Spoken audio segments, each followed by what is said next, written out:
I don't need such an expensive child, Simon said cruelly to the son, who was trying his best to stay strong despite his illness. Rachel, standing next to Simon, burst out laughing. Seeing their terrible behavior, I decided to cut ties with them for good. If you two feel that way, I, as his grandmother, will adopt him, I declared. Feel free to do so, Rachel said carelessly. It's not like he has much time left anyway. Just don't come back to us asking for money when it's time for his funeral, okay? She laughed loudly after saying this. Hearing these heartless words made me furious. From now on, we're strangers. Never contact me again, got it? Goodbye, I said firmly. I had been told something important about my grandson Maxim's condition by the doctor, but I chose to cut ties without telling my son and his wife. When they find out, I'm sure they will deeply regret their actions. As I gently hugged my grandson Maxim, I felt certain they would regret what they had done. My name is Camille. I'm 63 years old and a housewife. My husband passed away 7 years ago, and now I live alone. It was lonely at first, but I've gotten used to it. With my husband's inheritance, my retirement fund, and my pension, I can live a comfortable and peaceful life. I have a son named Simon. He's 33 and still hasn't settled down. Even though he's at the ideal age for marriage, he doesn't have a steady job and lives a carefree life. After graduating from college, he got a job but quit after 3 months because he didn't get along with his boss. He has had jobs on and off, but none of them lasted. My husband and I sometimes had to pay off Simon's debts. When my husband was alive, he often lectured Simon about his lifestyle. After my husband passed away, Simon rarely visited. In my husband's will, Simon only received a small inheritance, which might be why he was upset. I haven't kept in touch with him since. I supported Simon mentally and financially until he graduated from college, but I feel responsible for the fact that he has grown up to be so careless. I thought I had done enough for Simon until he became an adult and started his own life. I believed I didn't need to help him much after that. However, one day, out of nowhere, Simon came back home without any warning. It had been 2 years since we last saw each other, and he looked different, tired, and worn out. His style had changed too. He was wearing an aloha shirt, which stood out in our small town surrounded by farmlands. "Hey, I got married," he said. I was caught off guard by his news, and I was left in a state of shock and confusion. Seeing my surprised face, Simon clicked his tongue and called out to someone in his car. "Hey, it's okay now. Come over here." "I'm coming," a woman replied in a high-pitched voice. She stepped out of the car, dressed in a way that was hard to ignore, and looked out of place. To my surprise, a small child toddled along behind her. A child? What is going on? I thought. Look, the kid is too young for us to work properly, and we're always short of money. That's why we've come back home. Simon explained casually, as if it was no big deal. I couldn't believe how nonchalant Simon was about this surprising news. The little child, who seemed to be around 3 years old, had long hair, making it hard to tell if it was a boy or a girl. But on closer look, the child resembled Simon when he was young. "From today on, we'll be staying here," Simon announced. "Hello, I'm Rachel. Nice to meet you," the woman said breezily, passing by me and entering the house, as if she had always lived there. The little child tried hard to follow her, but she paid no attention and quickly went inside. Seeing this, I couldn't bring myself to turn them away, so I let them stay. As soon as they placed their luggage down, it seemed like they were about to go out. I quickly stopped them and asked for an explanation. After my husband passed away, Simon quickly met Rachel and they started dating. Soon after, they found out she was pregnant. By the time they discovered the pregnancy, it was too late for an abortion, so they decided to have the baby. But things turned out to be more expensive than they expected, and they ran out of money, which led them back here. However, it seemed they still had money for their own pleasures, just not for their child. "What? How can you be so irresponsible?" I exclaimed. "Cola irresponsible? If you want the kid, he's a hassle. He can't even talk yet and, to be honest, just gets in the way," Simon replied. Hearing such heartless words from my own son was shocking, but what shocked me even more was seeing Rachel nod in agreement. Well, that's how it is. Looking after and loving your grandchild is a grandma's job, right? Please help us out. We're going to grab a drink near the station. "Maxine, be good and stay with Grandma," Simon said. Despite my attempts to stop them, they quickly left, ignoring everything I had to say. The station is about a 15-minute drive from our house, definitely not walking distance. Considering it's a rural area, I wasn't even sure if taxis were available, and even if they were, would Simon and Rachel use one to come back? "Hey, Maxine," I called out tentatively to my grandson. He responded with a bright, adorable smile, a smile that reminded me so much of young Simon. Seeing his smile made me smile back, though it felt like my heart was being squeezed. Such a precious smile. I knew I had to protect him from now on. Seeing Maxine's innocent smile, I made a vow in my heart to do so. During our time living together, Maxine picked up household rules quickly. He was a very bright child. By the time he turned 3, he could speak very well, even better than most children his age. I couldn't help but adore him. As for my eldest son and his wife, they consistently ignored Maxine, treating him like a nuisance. They had no intention of working and contributed nothing to the household expenses. They would go out drinking every day and sometimes wouldn't return for several days. This bizarre situation had become normal for Maxine, and it seemed like he cautiously observed their moves to avoid getting close to them. I couldn't stand it any longer and spoke to Rachel. "Rachel, could you spend a little more time with Maxine? After all, you are his mother." "What? Why are you saying this?" "I'm busy, you know. You're the one taking care of him, right?" she said without even looking at me, busy with her manicure. Claiming to be busy when she spent her days doing whatever she pleased was quite the statement. Suppressing the urge to yell at her, I thought of Maxine and pleaded once more. Maxine just turned 3. Children that age cling to their mothers when they feel lonely. "Oh, please, I never wanted to be a mother in the first place. Maybe it's better if he calls you Mom, isn't it?" "Are you serious?" I asked, stunned. "Oh, come on, of course," she said dismissively. "I'm not." "You look so scary right now," Rachel said. She must have seen the anger on my face. In the end, Rachel and I couldn't have a proper conversation about Maxine, and she just left with Simon to go drinking as usual. Maxine didn't seem to mind that his parents left. He continued flipping through his picture book. When he found his favorite fish, he excitedly pointed it out to me and tried to tell me about it with his limited words. Seeing him happy was a relief, but I couldn't stop worrying about how Simon and Rachel planned to take care of him in the future. My worries only grew when I thought about Maxine's future. With my husband's inheritance, I could cover his school fees if needed. I had no choice but to be ready for anything. As I prayed at my husband's altar, I whispered to myself. Glancing at his photo, I felt as if he was encouraging me, and I nodded in response. For 2 years after deciding to take care of Maxine, I endured living with Simon and Rachel.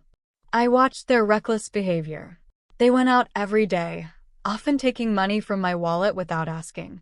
During this time, I took care of Maxine, and he barely spoke to his parents. Maxine grew up quickly, and just before he was to start elementary school, a tragedy struck. "Hello, are you Maxine's grandmother? Maxine has been taken to the hospital. Can you come immediately?" On my way back from picking up adoption paperwork from the city office, I got a call that Maxine was in the hospital.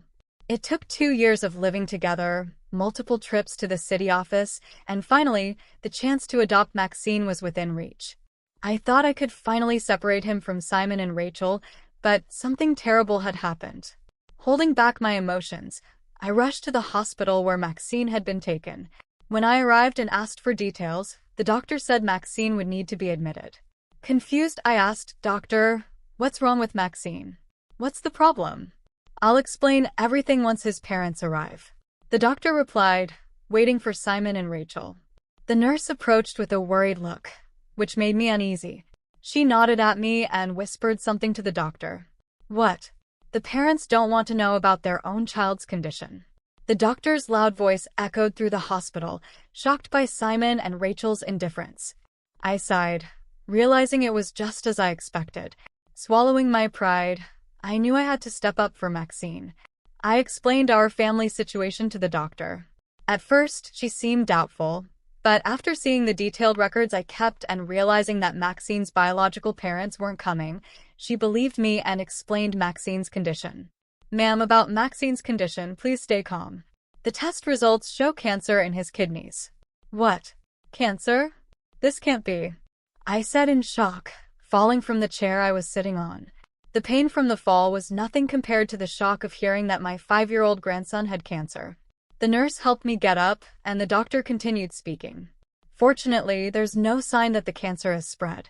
With immediate surgery, we can save his life. Really? If he undergoes the surgery, he will be saved? I asked. Yes, however, we need the parents' consent for the operation. The cancer could progress quickly, so ideally we'd like to operate as soon as possible after explaining this to the parents. Hearing this, I felt lost. I couldn't imagine Simon and Rachel showing any concern for Maxine. As I thought about what to do, I decided to visit Maxine's room first. There, I saw something I couldn't have imagined. Hey, I heard you have cancer. The doctor was talking to your grandma in another room. Your life's in danger, and if you keep trying to live, it'll cost us more money. So do us a favor, Simon said, his voice full of disdain. Hearing these heartless words made my rage build inside me. But Maxine, looking at his parents, had a somewhat cold and mature look in his eyes that seemed far beyond his 5 years. His parents seemed taken aback, but soon started laughing again. Really, you're such an expensive kid, Simon said mockingly. What are you saying? You two are the ones wasting money. I burst into the room, unable to hold back any longer. Simon looked surprised, but quickly turned to Maxine and continued mocking him. We don't need such an expensive child like you, he said cruelly to his own son, who was bravely facing his illness. Besides Simon, Rachel was laughing hysterically. Seeing their outrageous behavior, I decided to cut ties with them forever. If that's how you feel, I, as his grandmother, will adopt him. Go ahead, Rachel said dismissively. He won't live long anyway. Just don't ask us for money for the funeral, she laughed loudly. Hearing this, an indescribable rage surged within me. From now on, we are strangers. Don't ever contact me again, got it? Goodbye.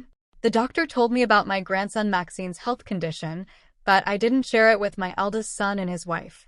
Instead, I decided to cut ties with them. When they find out the truth, I'm sure they will regret their choices. As I gently hugged Maxine, I had a strong feeling that they would regret what they had done. I told Maxine about his cancer and the upcoming surgery. I reassured him not to worry about the cost and asked him to go through with the operation. Maxine, I want you to live. I know the surgery might be scary, but you will recover. I'll be right here with you. Grandma, if you're with me, I'm not afraid of anything. I'll go through the surgery and treatment, I promise, Maxine replied. Seeing Maxine trying to smile and not to worry me, even after hearing such harsh words from his own parents, I hugged him tightly. I also told him about the adoption process I had been preparing. Maxine seemed a bit worried at first, but eventually accepted it. That night, I discussed the adoption with my eldest son and his wife, who were drinking at home. They always said they didn't want a child because of the costs and didn't really care about Maxine. To make them leave my house, I offered them a significant amount of money to stay away from us forever. Without any hesitation, they signed the adoption papers and showed no signs of regret or attachment to Maxine. They looked happy about getting the money and quickly left the house. During the talk, they didn't even glance at or speak a word to Maxine, who was sick. Their lack of responsibility as parents saddened me, but I was relieved that one source of pain for Maxine was now gone.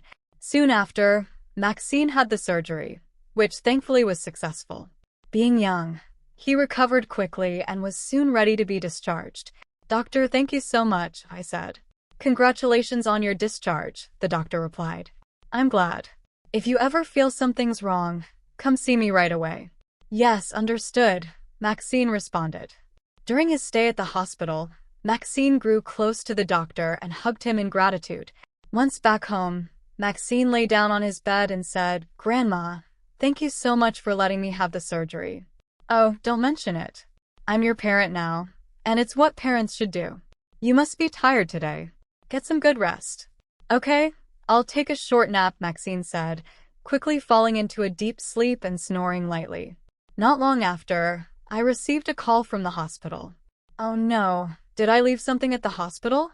I thought, answering the phone quickly. Hello, sorry for the sudden call. Actually, someone from a TV station came to the hospital, and they really want to meet Maxine. A person from a TV station? Why Maxine? I was completely puzzled, and my mind was filled with questions. After listening carefully, I found out that during Maxine's stay at the hospital, he became friends with a writer who was there for an interview. The writer had shared some of Maxine's stories online, and they were well received by the public. This led to discussions about turning them into a movie. I was utterly surprised. I hadn't known about this since Maxine had talked to the writer outside of my visiting hours. They told me that if it becomes a movie, Maxine wouldn't act in it, and they wouldn't use his real name. But since it's his story, people who know him might recognize it's about him. I see. Let me think about it. I'd like to discuss it with Maxine too, I said, wanting to think calmly. I decided to hang up the phone for now. Maxine woke up, rubbing his sleepy eyes. When I told him about the call from the hospital, his eyes sparkled with joy. Really? My story is going to be a movie that everyone watches? It seems so. They said they'll hide your real name and make the movie, I explained. Huh. Why? It's fine, let them use my name, Maxine replied. But if they use your real name, everyone will know about your illness and our family situation. I said, surprised by his reaction. Facing my surprise, Maxine answered with an innocent smile, because I want to tell everyone I have such a wonderful grandma like you. Oh, Maxine, thank you, I said, tears welling up in my eyes because of his kindness. I never expected to hear such heartwarming words from him. That night's dinner tasted saltier than usual, but I felt deeply happy and fulfilled. The movie preparations went smoothly. While the film didn't use Maxine's real name, he was introduced as the inspiration for the story. The movie became a huge hit after its release, with theaters packed every day. I watched it myself, and even though I already knew the story, it was still a moving experience. I couldn't hold back my tears watching the touching scenes of a loving grandmother and her smart grandson trying to survive together. Later, Maxine was invited to many events to talk about his story on days when he didn't have school. He led a busy life, wanting to support other kids his age who were fighting cancer. Having gone through it himself, he wanted to cheer them on. I did my best to support him. Thanks to the many lectures he gave, Maxine's bank account grew enough for a lifetime. With this money, he could focus on his treatment without worrying about finances if his illness came back. Even if something happened to me, there would be more than enough money for him to attend university without any concerns. Thinking about the future, I carefully stored his bank passbook, knowing it would be essential. One day, after living this way for a while, my eldest son and his wife, who we hadn't heard from in about 3 years, suddenly showed up at our house. It seemed they had lost a lot of money through gambling and were now in serious debt. As soon as they saw Maxine, they approached him with the same sleazy smiles they always used. Oh, Maxine, you've grown so much. It's been a while since we last saw you. Don't you miss your mom and dad? Exactly, we took care of you when you were a baby. Don't you think you owe us? Rachel added. Despite abandoning Maxine, as soon as they found out about his illness, my eldest son and his wife were still as selfish as ever. Facing them, Maxine gave them a cold look and said, "Who are you?" At his unexpected words, both Simon and Rachel were taken aback, their mouths tightening. Trying not to laugh at their reactions, I stepped between them and Maxine to continue the conversation. "Excuse me, but who might you be? Do you have some business with my son, Maxine?" I asked. "What are you talking about? Maxine is my son." "That makes him your grandson," Simon said angrily. But I looked at them with a cold stare. Under my gaze, Simon flinched for a moment, but then he turned to Maxine with a pleading tone. "Listen, Maxine, I messed up. I lost more money than I thought in horse racing. I'm in a really bad situation now. Can you help me out? If I had $30,000, it would be enough. Please." $30,000? That much? I exclaimed, shocked by the unexpected amount. No matter the reason, a debt of $30,000 from gambling was unthinkable. My late husband and I always warned Simon about gambling and going into debt, but it seemed like he didn't listen at all. The money Maxine saved came from the fees he received for giving lectures. He went through a lot to earn that money, sharing his painful memories in front of many people. I told Simon and Rachel, "You two can't use his hard-earned money just for your enjoyment." Then I firmly closed the front door in Simon's face. Outside, my eldest son and his wife started shouting and complaining, making such a loud noise that I had to call the police. Soon after, the noise stopped, and it seemed like they had given up and gone home. However, they didn't give up that easily. The next morning, they started causing a scene in front of our house again. "Mom, please listen. I've changed. I'm turning over a new leaf. I'm sorry for everything. Please let me in," Simon pleaded. "Maxine, I'm so sorry. From now on, I'll be with you and take care of you properly. So please let me in," Rachel added. They kept knocking on the front door early in the morning, annoying the whole neighborhood. Despite their constant noise, Maxine calmly continued his breakfast inside. Eventually, he went to the entrance, but I didn't hear the door unlock. Curious, I quietly checked what was happening. Instead of opening the door, Maxine was watching them from a small window near the entrance. They kept knocking, unaware of his gaze. Maxine then made a proposal. "All right, I'll give you a few questions. If you answer even one correctly, we can live together." "Really? Just like that? Despite everything, you're still a kid at heart, aren't you? What's the question?" "I'll answer anything," Simon replied, sounding relieved and cheerful. After a brief pause, Maxine asked the first question. "First question, tell me my favorite and least favorite foods." Hey, Rachel, you should know this, right?" Simon stammered, clearly clueless. Rachel, trying to help, thought for a moment and answered confidently. "Any mother would know that. Your favorites are pudding and chiffon cake. And you hate bell peppers, don't you?" Hearing their answer, it was clear they didn't know Maxine at all. I sighed quietly without them noticing, feeling a mix of sadness and frustration. Maxine looked down at the couple from the window and asked, "Are you sure that's your final answer?" Of course. It's unthinkable for a mother not to know her own son's likes and dislikes, Rachel said confidently from outside. She seemed certain about her answer. Hearing this, Maxine laughed heartily. The couple, not expecting to be laughed at, were probably flustered. After a good laugh, Maxine, now calm, replied to Rachel, "That's wrong. What a shame." "What? Why? You always looked so happy when there were cakes, didn't you?" Rachel insisted. "That was Dad's favorite, not mine. I used to have an egg allergy, so I don't eat things like pudding or cakes with eggs. I love the egg-free cakes Grandma makes, and I hate whipped cream, but I absolutely love bell peppers." "Is that true?" Rachel asked, shocked. Before coming to my house, Maxine was only given cheap instant porridges and slices of bread. I often wondered how he managed to stay healthy with such a poor diet. The reason Maxim didn't get sick was largely because of the meals he got at daycare. The principal noticed his diet was lacking and provided allergy-friendly meals, carefully monitoring his health. When she warned Rachel about her poor parenting and threatened to report her to child services, Rachel decided to stop sending Maxine to daycare and moved in with me. Hey, how long do you think we've been apart? How would I know what you like now?" Rachel said, frustrated. Then, next question, "What is my birthday?" Maxine asked. "Your birthday?" Rachel and Simon looked confused. Maxine's birthday was actually today. Normally, a parent wouldn't forget their child's birthday, especially a mother. But despite this simple question, the couple showed no sign of knowing the answer. "Why aren't you answering? It's such an easy question, isn't it?" Maxine asked. Of course I know that, right, Simon?" Rachel said, turning to Simon. "Yes, of course I know that." Simon replied in a panicked voice, but it was clear they didn't know the answer. "If you don't know, you should just admit it," Maxine said. Even after waiting for about 10 minutes, they still didn't answer. Maxine muttered under his breath, and his sad expression showed that he was hurt his own parents didn't remember his birthday. My heart ached for him. "No, wait, I just had a brain fart. Of course I know your birthday." Rachel tried to cover up her mistake. I know it, Rachel said. "You just caught me off guard. It slipped my mind. Can you give me a hint?" she asked, trying to cover up.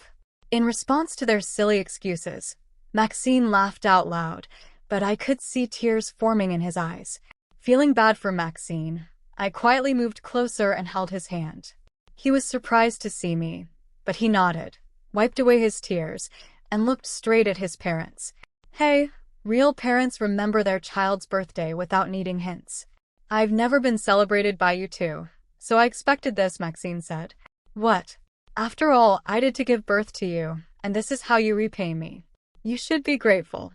Rachel snapped back, starting to get angry. Maxine gave her a cold look and she went quiet. Well, here's the last question. It's an easy one, Maxine said. I was diagnosed with cancer and treated at a hospital. Which organ was affected? This was a question any parent should easily answer, especially since Maxine's illness had been on TV for several days, but their responses were unexpected. Wasn't it the heart? Simon asked. No, it was the stomach, right? Rachel added. I was so shocked I leaned back and looked up at the ceiling.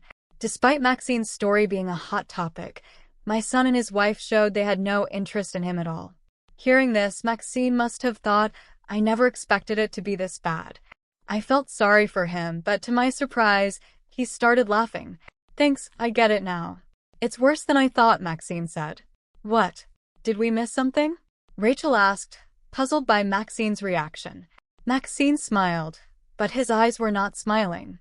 It was kidney cancer. You claim to be my family, but you know nothing about me. The only one I consider my family is Grandma Camille. Shouldn't you be grateful I gave birth to you? Rachel asked, still angry. That's the point. To me, the only one I can call a parent is Grandma Camille, Maxine said.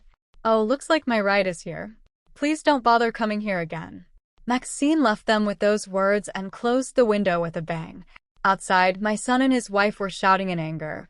But when the police arrived and warned them, they immediately stopped and everything went quiet. I was worried that Maxine might have been hurt by this, but he looked relieved and smiled at me. What I said to them just now, that they are not my parents, is truly how I feel. I've always wanted to call you Mom, but I was too shy to say it. Can I call you that? Of course, Maxine. Thank you, I replied, deeply touched by his words. I hugged Maxine tightly, tears in my eyes. Mom, you're squeezing too hard, he said, but he hugged me back just as tightly. As for those two, they claimed they had lost their son to me, and were saying nonsense like I was being deceived by him. But everything they did to Maxine is documented and recorded, including testimonies from his kindergarten and the parenting diary I kept. The police reviewed the evidence and dismissed their claims. Still, the police contacted us to verify the facts. The officers seemed frustrated with the stubborn claims of my eldest son and his wife. After the call from the police, Maxine went to the police station alone to see them. When he came back, he looked refreshed. I said my final goodbyes to them and told the police everything about the terrible things they've done. They won't have a normal life for a while, I guess, Maxine said. He showed me the evidence he had mentioned. Shockingly, there was footage of the couple committing theft and exchanging money with a stranger. It seemed they believed they could live comfortably off the royalties if they could get Maxine on their side. They even planned to sell him to someone involved in shady dealings in the black market. Seeing their terrible plan, I was in shock and felt chills down my spine. I never thought my own son could be so cruel to his own child. Maxine spoke softly to me, seeing I was dumbfounded. I asked the manager to look into it, and we found out this shocking truth. I thought if you found out, you might be so shocked that you'd faint. That's why I kept it a secret. I'm sorry. It's okay, Maxine. I'd do anything for you and always have your back. It's even scarier to not know about such terrible things. I'm really sorry for hiding it from you all this time. The only one who worries about me this much is you, Mom. That's why I want to protect you too from now on, Maxine said with a slightly embarrassed look. Seeing Maxine's shy expression, tears of joy welled up in my eyes. Even though he has faced many hardships and seems mature for a 9-year-old, that shy expression made him look just like a child, which warmed my heart. My heart warmed as I thought about my eldest son and his wife. They were later found guilty of many other crimes and ended up serving nearly 9 years in prison. They never showed any remorse or apologized. The letters they sent, collected by Maxine's manager, still demand repayment for bringing him into the world. Maxine continues to visit hospitals to encourage sick children. He's now in middle school and has hit puberty, but his kind and honest nature remains the same. He's living a good life. Lately, it seems he has a girlfriend. I see him sneaking out for dates and can't help but think how cute he is. The cancer we worried about shows no signs of coming back, and his recovery is going well. Although it's impossible to say it will never return, regular checkups are essential. For now, he's living just like any other kid his age and seems happy every day. I still fuss over Maxime and nag him a lot. Naturally, there are times when he gets annoyed, but taking care of him gives my life meaning. I hope Maxime can bear with me a little longer. My biggest goal now is to live long enough to see Maxime's wedding as a parent. If I'm being greedy, I'd love to see the face of Maxime's child, my great-grandchild. To make sure I stay healthy until then, I've started going to the gym. Because of this, people around me are often surprised and call me a lively and young grandmother. For Maxime's sake, I'll strive to be a mother he can proudly show off for as long as possible. I'm going to keep pushing forward.